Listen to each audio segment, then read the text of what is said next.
জুলাই গণঅভ্যুত্থান বাংলাদেশের সাংবিধানিক আইনের পট পরিবর্তনে একটি অন্যতম মাইল ফলক হিসাবে চিহ্নিত হয়ে থাকবে যতদিন বাংলাদেশ থাকবে। বিরোধী দলীয় চিফ হুইপের সাথে কণ্ঠে কণ্ঠ মিলিয়ে বলছি, আজকে 14ই জুলাই। এই দিনেই স্বৈরাচারের পতন ঘণ্টা নিজেরা নিজের গায়ে ঘি ঢেলেছিলেন শেখ হাসিনার একটা উক্তি। তারপরে আন্দোলন দাবানলে রূপ নিয়েছিল। 16ই জুলাই 2 দিন পরে আবু সাঈদ জীবন দিয়েছিলেন বুক চিতিয়ে রাজপথে। তাই আমরা বিশ্বাস করি জুলাই আন্দোলন এদেশের স্বীকৃত সত্য। জুলাই গণ অভ্যুত্থান আমাদের ইতিহাসের অবিচ্ছেদ্য অংশ হয়ে গেছে।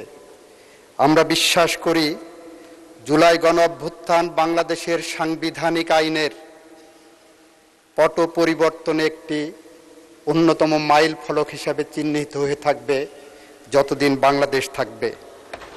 মাননীয় স্পিকার, জুলাই আমাদের চেতনা, জুলাই আমাদের অহংকার, আমাদের বিশ্বাস, আমাদের নিত্যদিনের চর্চার কেন্দ্র, যেটা বাংলাদেশের মানুষ উপলব্ধি করছে। আমাদের মাননীয় প্রধানমন্ত্রী যখন টেকনাফ থেকে তেঁতুলিয়া, রূপসা থেকে পাথুরিয়া পর্যন্ত গ্রামে গঞ্জে, মাঠে ঘাটে, খালে বিলে পায়ে হেঁটে যখন সৈনিকের সাথে তার খাবার ভাগ করে খান, যখন কৃষকের পাশে যেয়ে দাঁড়ান, যখন শ্রমিকের সাথে হ্যান্ডশেক করেন, যখন বৈষম্যের পথ ধরে হাঁটেন, এটাই জুলাই চেতনার অবিচ্ছেদ্য অংশ। মাননীয় স্পিকার, আমরা সেরকম একটি জুলাই চেতনা ধারণ করে এগিয়ে যাচ্ছি।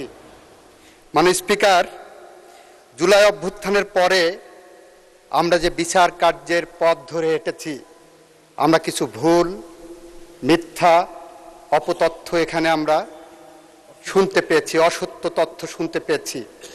আমরা দায়িত্ব নেওয়ার পরে 16টি তদন্ত কার্য সম্পন্ন হয়েছে মাননীয় স্পিকার। তার মধ্যে 12টি তদন্ত রিপোর্ট জমা হয়েছে, যেটা চার্জ ফ্রেম হবে, এবং 4টির চার্জ ইতিমধ্যে ফ্রেম হয়েছে। আমরা দায়িত্ব নেওয়ার পরে